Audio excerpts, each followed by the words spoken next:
vocês mais uma aula do programa Fique em Casa Aprendendo, aqui na TV Educação. E também vocês podem ter acesso a esta e outras aulas na plataforma Gonçalves Dias, o melhor canal de educação do YouTube, certo? Eu sou a professora Cacau Sotero, a disciplina é Língua Portuguesa, Literatura e hoje nós vamos de exercícios. Estamos trabalhando, o parnasianismo, um movimento literário, um estilo de época ou uma escola literária, como queiram denominá-la, que veio trazer para nós, um passeio, uma viagem à era clássica.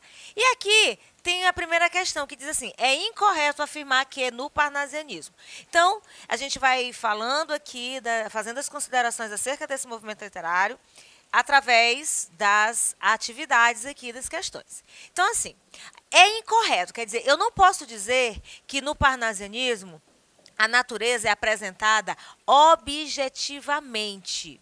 Letra B, a disposição dos elementos naturais, árvores, estrelas, céu, rios, é importante por obedecer uma ordenação lógica. Letra C, a valorização dos elementos naturais torna-se mais importante que a valorização da forma do poema. O que a gente tem que lembrar? Que no parnasianismo, eu falei, faz uma retomada da era clássica, do classicismo, levando em conta a estética, a beleza, a arte, certo? Letra D. A natureza despe-se, no caso, despoja-se da exagerada carga emocional com que foi explorada em outros períodos literários. Então, no caso, qual é o movimento literário que tem essa carga emocional aí explícita em obras? Romantismo, Então, uma outra observação. O parnasianismo se contrapõe ao romantismo junto com o realismo e o naturalismo, que são movimentos contemporâneos. As inúmeras descrições da natureza são feitas dentro do mito da objetividade. Objetividade absoluta, porém, os melhores textos estão permeados de conotações subjetivas. E aí? Bom, eu já dei a dica que o parnasianismo se opõe ao romantismo. E se opõe ao romantismo, eu não posso falar de subjetividade, quase não sai. E se o parnasianismo se opõe ao romantismo, não dá para a gente falar de subjetividade no parnasianismo. Então, o que é errado aqui? Valorização dos elementos naturais torna-se mais importante que a valorização da forma do poema. Então, inúmeras descrições da natureza, preste bem atenção nisso aqui, são feitas dentro do mito da objetividade. Mito da objetividade absoluta, porém, os melhores textos estão permeados de conotações subjetivas. Então, essa subjetividade, ela fica em segundo plano, tá? Porém, aparece. Mas o que mais marca no parnasianismo é a questão da objetividade. Para falar de quê? De problemas sociais? Não. Simplesmente para mostrar o lado belo, o lado estético da coisa. A arte pela arte, certo? Vamos ler esse poema aqui? Estranho mimo aquele vaso, viu casualmente uma vez de um perfumado contador sobre o mármore lúcido, entre um leque e o começo de um bordado, tá bom? Gente, é mármore luzidio. Essa palavra me persegue, tá? Luzidio. Eu falei lúcido, não, luzidio. O trecho do poema revela um poeta. Aqui a gente analisa, o nome desse poema é Vaso Chinês. É um poema que você observa aqui a descrição. O que nós podemos observar? Distanciamento da realidade. Engajado, o poeta se mostra engajado. Crítico, ele se mostra irônico ou ele se mostra informal? O que você acha? Estranho mimo aquele vaso, ele está olhando de longe. Olhei o vaso, viu?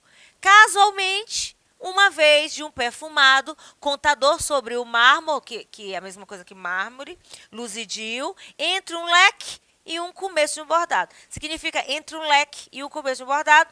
Isso aqui mostra que uma mulher está fazendo aqui esse movimento com o leque. O bordado deve ser aqui da roupa e ele pode ter olhado entre esse espaço aqui. O que vocês acham? O que vocês marcariam? Crítico. Ele fala do vaso chinês, de uma forma aleatória. Eu vi por acaso. Entre um leque, quer dizer, eu não estava nem olhando para o vaso. Eu estava observando outra coisa, né? Eu tenho, né, como inferir isso, tá certo? O ouro fulvo do ocaso, as velhas casas cobre. A gente vai sempre ver assim essa leitura um pouco mais erudita, palavras assim com pouca não é com pouca significação, gente. Uma palavra assim mais fora da nossa realidade. A gente está voltando para a era clássica. Então, o ouro fulvo do ocaso, as velhas casas cobre. Sangram em laivos de ouro as minas que a ambição, na torturada estranha abriu a terra nobre, e cada cicatriz brilha como brasão. Como uma procissão espectral que se move, dobra o sino, soluça um verso de Dirceu. Sobre a triste ouro preto, o ouro dos astros chove. Mais uma observação aqui, a disposição das rimas. No romantismo, isso foi assim um pouco deixado de lado. Essa versificação, essa metrificação é trazida de volta nesse movimento literário. O poema pertencente ao autor de profissão de fé não segue rigidamente o padrão. Aqui tem algo para ser preenchido no que se refere a... Aí aqui eu deixei aqui os lugares para serem preenchidos. Lembrando que a nossa aula é sobre parnasianismo. Vila Rica, Ouro Preto, né? É uma cidade lá das Minas Gerais. Qual das palavras qual das alternativas tem palavras que vão completar essa disposição aqui, ó? O poema pertencente ao autor de profissão de fé não segue rigidamente o padrão. Então, depois dessa leitura, nós temos que completar esses espaços. O primeiro aqui é o movimento literário. Lógico, nós estamos trabalhando com o quê? Com parnasianismo. E se refere vamos ver as alternativas. Romântico, idealização do mundo. Simbolista, busca pelo eu profundo. Parnasiano, alienação dos problemas sociais, já está aí a resposta. Simbolista, inteligibilidade sintática. Parnasiano, sonoridade dos versos. Gente, eu coloquei aqui um simbolismo pelo meio. O simbolismo é um outro movimento literário que nós vamos estudar numa outra aula, mas observa o seguinte, ó, parnasiano, a alienação dos problemas sociais. Vamos voltar, ó. O poema pertencente ao autor de profissão de fé não segue rigidamente o padrão parnasiano que se refere à alienação dos problemas sociais. Por quê? Porque aqui a gente observa um pouquinho essa questão, ó. O ouro fulvo do ocaso, as velhas casas cobre. Sangram em laivos de ouro as minas que a ambição, na torturada entranha, abriu a terra nobre, e cada cicatriz brilha como brasão. Aqui se refere àquela questão de ir atrás do ouro.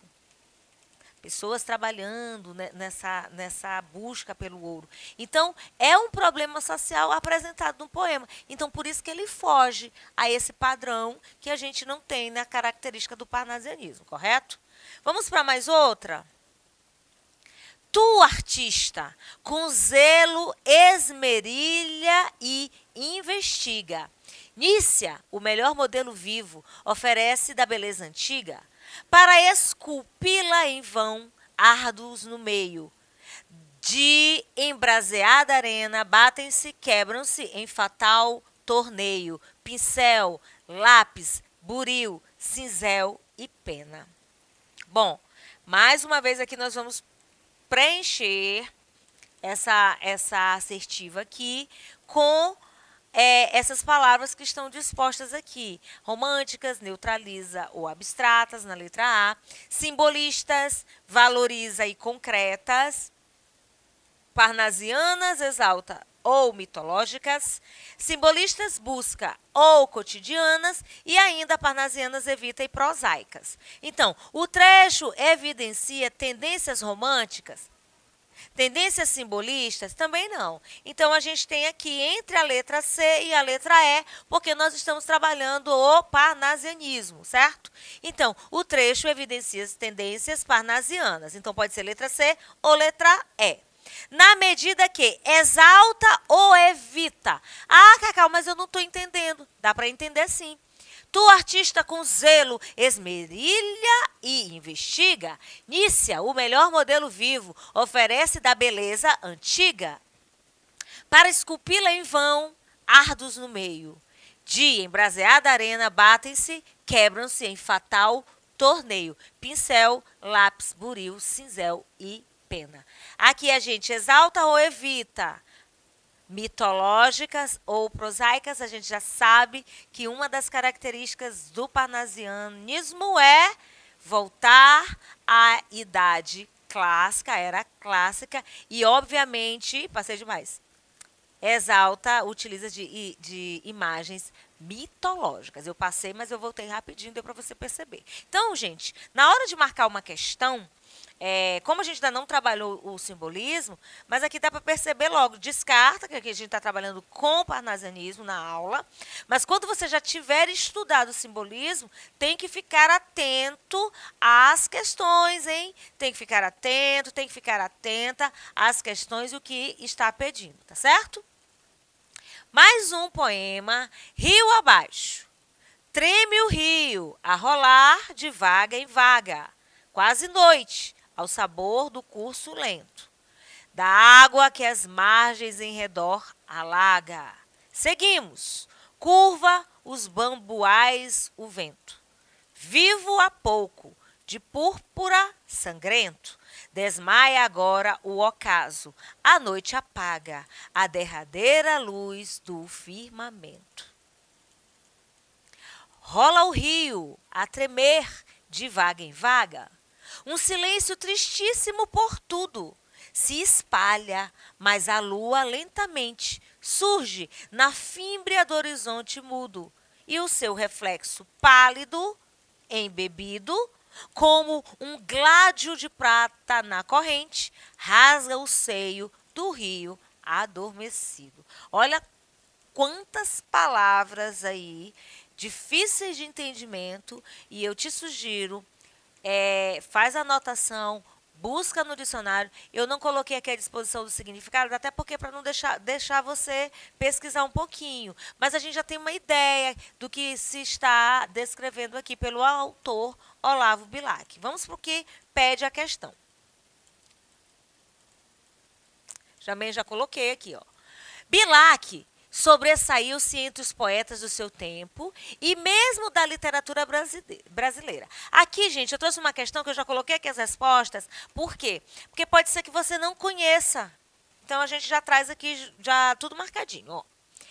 Embraseia o ocidente na agonia, o sol, aves em bandos destacados. Esse trecho aqui é do poema Anoitecer, de Raimundo Correia, certo? Letra B. Olha estas velhas árvores, mais belas do que as árvores novas, mais amigas. Essa também é do autor em voga. Letra C. Se a cólera que espuma, a dor que mora na alma e destrói cada ilusão que nasce. Mal Secreto, de Raimundo Correia também. Ó formas alvas, brancas, formas claras, de luares, de neves, de neblinas, ou debrinas, antífona de Cruz e Souza. Quando Ismália enlouqueceu, pôs-se na torre a sonhar. Ismália, de Afonso Guimarães. Então, voltando aqui para o poema, a gente não tem aqui nenhuma apresentação de problema social. Nós não temos aqui nenhum sentimentalismo. Nós temos apenas a descrição de como um rio vai seguindo o seu curso quando no período da noite, certo? Mais uma, as velhas árvores. Olha estas velhas árvores, mais belas, do que as árvores moças mais amigas, tanto mais belas quanto mais antigas, vencedoras da idade e das procelas. O homem, a fera e o inseto à sombra delas vivem livres de fomes e fadigas.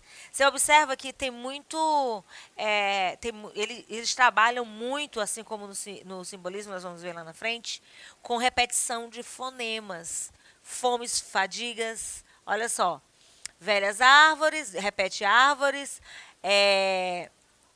amigas antigas, procelas delas, fadigas. A questão da rima, nós falamos também do verso alexandrino, lembram? Então, tudo isso aqui é explicitado, né, mostrado aqui para vocês na própria composição.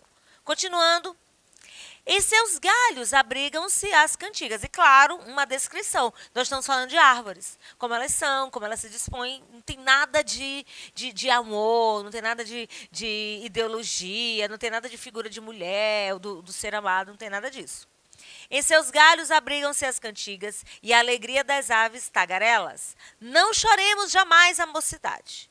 Envelheçamos rindo, envelheçamos, como as árvores fortes envelhecem. Na glória da alegria e da bondade, agasalhando os pássaros nos ramos, dando sombra e consolo aos que padecem. Então, olha a utilidade aqui das árvores. Além de nos servir, embora que não tenha, né? Mas a gente sabe que a importância das árvores, elas purificam o nosso ar. E elas envelhecem também, né? Nós temos aqui em São Luís árvores centenárias. E ele sugere que, assim como as árvores são fortes e envelhecem, nós devemos também seguir nessa alegria, nessa bondade, agasalhando os pássaros nos ramos e dando sombra e consolo aos que padecem. Então, num sentido assim de ajudar o próximo, de acolher, né? Bom, com relação ao parnasianismo, é correto afirmar: é sentimentalista? Assume uma visão crítica da sociedade?